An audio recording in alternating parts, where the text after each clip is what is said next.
মধ্যপ্রাচ্যের আকাশে এখন নতুন এক উত্তাপ, আর সেই উত্তাপের কেন্দ্রে যুক্তরাষ্ট্রের প্রেসিডেন্ট ডোনাল্ড ট্রাম্প। সৌদি আরব থেকে শুরু করে কাতার হয়ে এবার তিনি পা রাখছেন সংযুক্ত আরব আমিরাতে। মধ্যপ্রাচ্য সফরের শেষ গন্তব্যে ট্রাম্প পৌঁছাবেন আজই।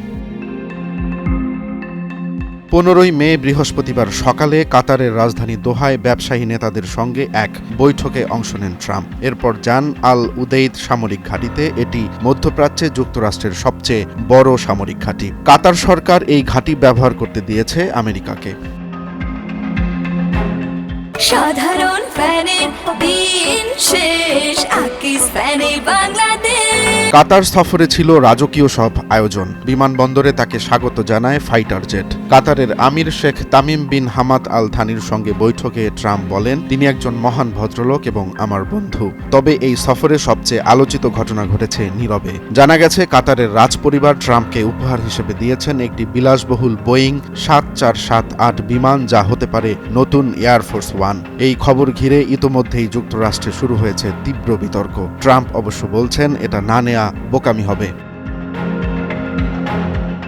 এর আগে সৌদি আরব সফরের সময় ট্রাম্প ঘোষণা দেন, সিরিয়ার ওপর থেকে যুক্তরাষ্ট্রের নিষেধাজ্ঞা তুলে নেওয়া হবে। এটি যুদ্ধ বিধ্বস্ত দেশটির জন্য বিশাল আর্থিক সহায়তা হতে পারে। শুধু তাই নয়, তিনি দেখা করেছেন সিরিয়ার নতুন প্রেসিডেন্ট আহমেদ আল সারার সঙ্গে, যার নেতৃত্বে বিদ্রোহীরা ক্ষমতা থেকে সরিয়েছে আসাদ সরকারকে। এই সাক্ষাৎ আন্তর্জাতিক অঙ্গনে বিস্ময় তৈরি করেছে, কারণ এটি একটি ঐতিহাসিক রাজনৈতিক পট পরিবর্তনের ইঙ্গিত।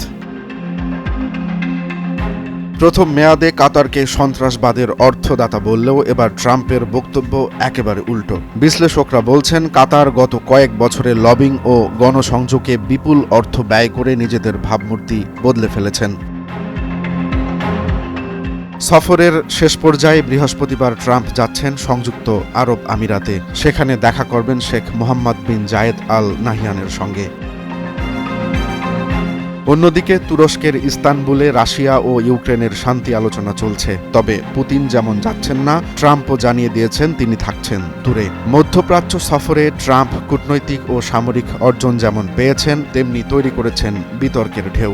একদিকে সিরিয়ার নিষেধাজ্ঞা প্রত্যাহার ও ইতিবাচক রাজনৈতিক বার্তা, অন্যদিকে ব্যক্তিগত বিমান উপহারের মতো স্পর্শকাতর ইস্যু। এ সফর কি ট্রাম্পের নির্বাচনী প্রচারের অংশ, নাকি নতুন করে বিশ্ব রাজনীতির কেন্দ্রবিন্দু ফেরার প্রস্তুতি? এই প্রশ্নই এখন মধ্যপ্রাচ্যের প্রতিটি দেশে।